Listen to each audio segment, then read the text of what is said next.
Okay, for this build, I'm starting with a piece of leaf spring.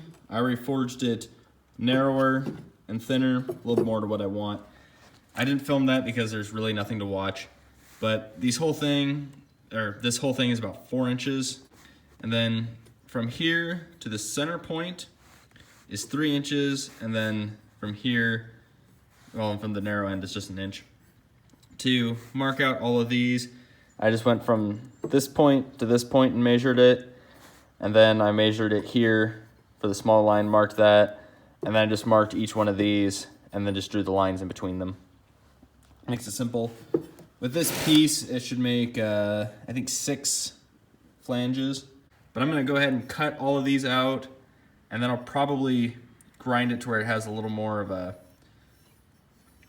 little more rounded edges, and then I'll probably make that a little flatter.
Okay, now that I have all of these ground to the shape, they're not perfect, but since I left them rough forged, that's fine. I'm gonna make a top spike. I'm gonna make out of this, well, railroad spike. I'll cut the head off, forge this a little rounder, and then make this into probably a either 3 or 4 pointed spike, depending on how well I can get it to forge. I'm not very good at forging 3 points, but I think it'd look cooler than 4. And I might twist it a little bit too. That might look cool. Again, I'll start forging and just go from there. I often do. I'm gonna weld all of it together on a piece of, this is 1/2 inch magnet on there. Bar stock, it's pretty thick. This is about the same as a 1/2 inch pipe. Pretty close. It's a little thinner than I would like to have my hand wrapped around, but I'm gonna take, I should say I plan on taking leather and wrapping around it, so I'll probably make it perfect. And then I have a bolt here that I'm gonna cut the head off, burn the galvanization off of it too, and then weld it on as kind of a pommel or butt cap or whatever you wanna call it. I would say if you decide to go this route and you burn the galvanization off, make sure you're wearing a respirator. You don't wanna breathe that stuff in.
Now that we have everything all welded up here, I'm gonna clean this up a little bit. I'll just probably take a wire brush and knock down a little bit of the excess of the weld, and I might reshape some of the flanges just a bit to make them a little more uniform because I'm not good at making things the same. But got that welded, I got the bolt on the back, so you know your hand, there we go, won't slip off as you swing it because it's got some heft to it. So yeah, I'm gonna clean it up, throw it in the forge, heat treat and temper it. Gonna make sure I normalize it first. You don't really see people talk about this when they're blacksmithing and making knives, but you want to normalize the steel. It kind of relaxes all the atoms in it. And I'm not 100% certain, but I would suspect when you weld, that can create stress marks, and that kind of makes it to where it's not going to break as much, because I've seen carbon steel break when welded. But I think once I normalize, that shouldn't be much of an issue. And then, of course, heat treat and temper it. Oh, hey. The temper colors match my nail polish. That's cool.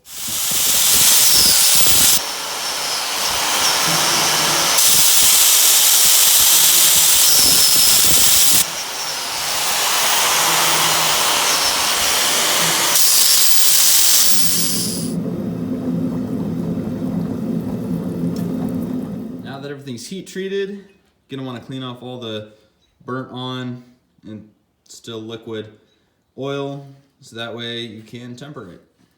You do not want oil on it because burning oil does not smell good, like at all. Okay, now that we got that tempered, you can kind of see, especially on the spike there, all the colors in it. But now that's done. Now all I have to do is clean all the colors off, so that way you have this nice metal look, which for this I prefer. And then I just have to put a handle on it. Or, well, I'm just gonna wrap the handle in leather, which I think is gonna look really cool when I'm done. Okay, now that I have everything cleaned up, I'm just gonna finish it off by taking this piece of leather here. I'm gonna wrap it around the handle. I don't much care for the color. I bought this for a different project. Turned out I really didn't like it, but I also found if you take the unfinished side and you put linseed oil on it, it actually darkens it. And that works with most untreated leather, which this side's treated, but I kind of like the, I don't know, the fuzzier side anyway. Feels a little better, and I think just looks, I don't know, a little rougher, which is what I'm kind of going for most of my looks for stuff. So I'm going to attach it using this epoxy here, the E6000 epoxy. Not sponsored or anything, but I use this for most of my projects. It holds really well, has a little bit of give to it, so it doesn't just break on you like Gorilla epoxy or something will. But sometimes if you want something that's actually very rigid, you know, this might not be the best. But for most of my stuff, you know, knife handles and attaching leather and stuff like that, I always use this. I'm going to take this, it's kind of a twine, this is a hemp cord. And as I glue it, I'm going to wrap that around to kind of hold everything tightly together so nothing comes loose.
So that's how you make a flanged mace.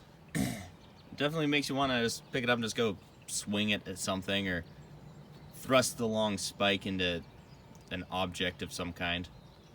Now, this has been a fun project. Been wanting to build one for a while, just never really got around to it, but finally did. Actually didn't take a lot of time to do, to be honest. But, so yeah, I hope you enjoyed the video and maybe learned something or was entertained. I don't know. Whatever reason you have to watch my videos, just enjoy.